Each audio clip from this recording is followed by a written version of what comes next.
guys, welcome to my YouTube channel. If you didn't already know, my name is Alyssa and I love everything paranormal and spooky. So today I'm going to be starting my kind of series thing where I tell you guys a bunch of different urban legends, specifically 3.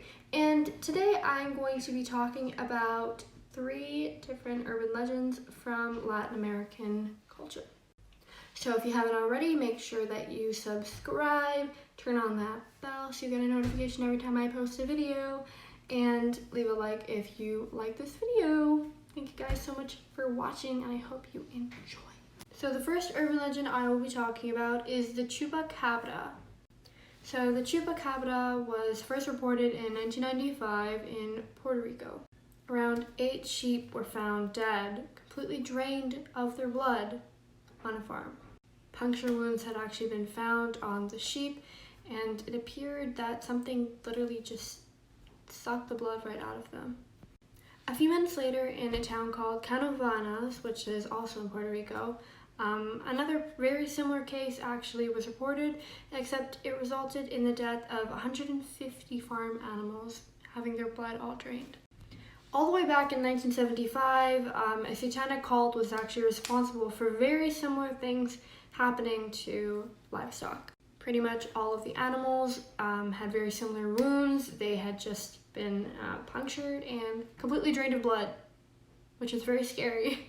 I'll insert a couple of images of the supposed Chupacabra, so you guys can kind of just see what this creature looked like. It actually kind of reminds me of like a dog. I don't know, just how it looks. Then again, these are all kind of just like assumptions of what the animal really looked like. Some of these are going to be drawings, some of these are going to be actual pictures taken of animals. I believe that may have been found near the scenes of the crimes.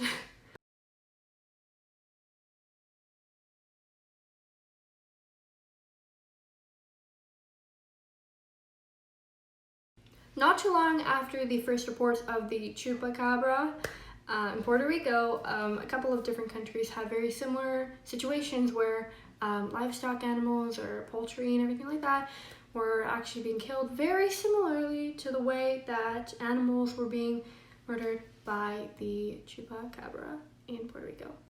Out of these countries that were actually being plagued by this very mysterious creature, would have been United States, Mexico, Dominican Republic, Argentina, Bolivia, Chile, Colombia, and a lot of other South American countries. Eventually, forensic experts were able to kind of put this urban legend to rest by finding out that wild street dogs were actually responsible for the mass killings of livestock, and that actually makes a lot of sense, so yeah. The second urban legend I'm going to be talking about is called Lechuza. Now, the Lechuza is said to appear as a bird with a woman's face. If that doesn't terrify you, I don't know what will.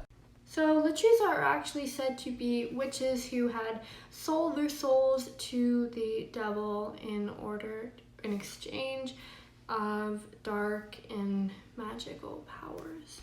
And at night, they transform into pretty much a bird, so their body looks like a bird and their face remains that of a woman.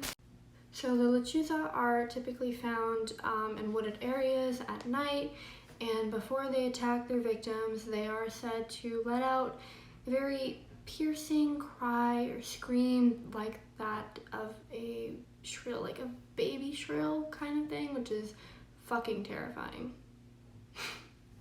I'm gonna actually show you guys some pictures of the Lechuza because it's once again, it's a very, very terrifying looking creature. I would not want to stumble upon the Lechuza in a wooded area at night.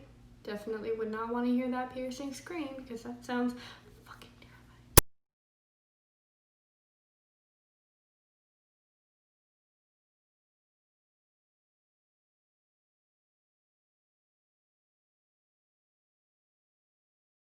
There had actually been a couple of sightings of Lechuza pretty recently, apparently, so that doesn't sound good.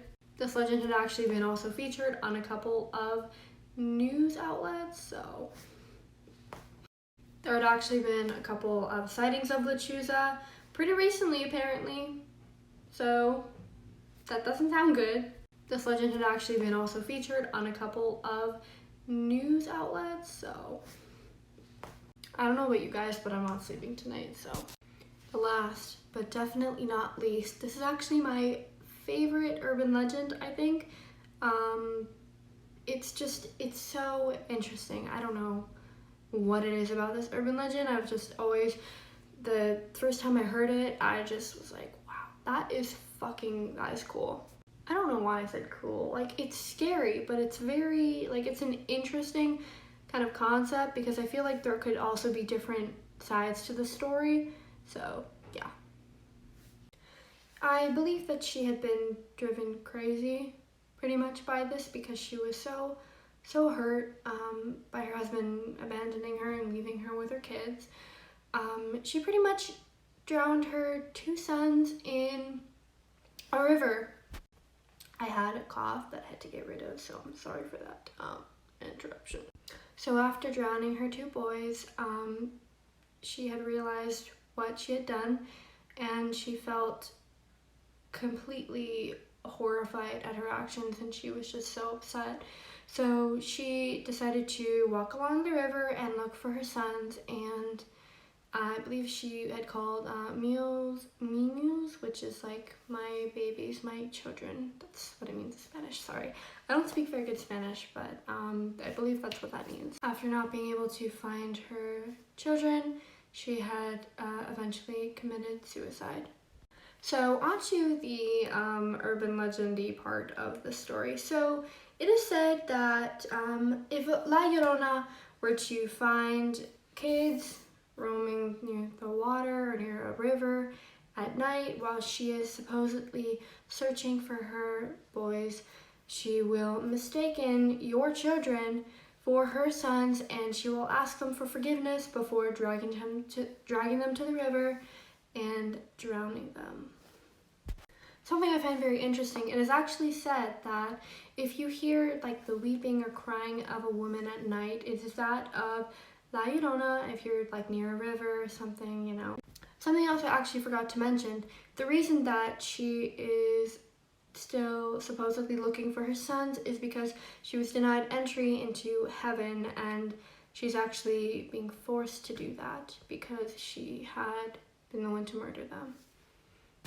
I'm going to insert some pictures in here so you guys can kind of see what it is said that the legend, or what the urban legend looks like. After actually watching the movie about La Llorona, I just get chills like every time I reiterate this story in my head.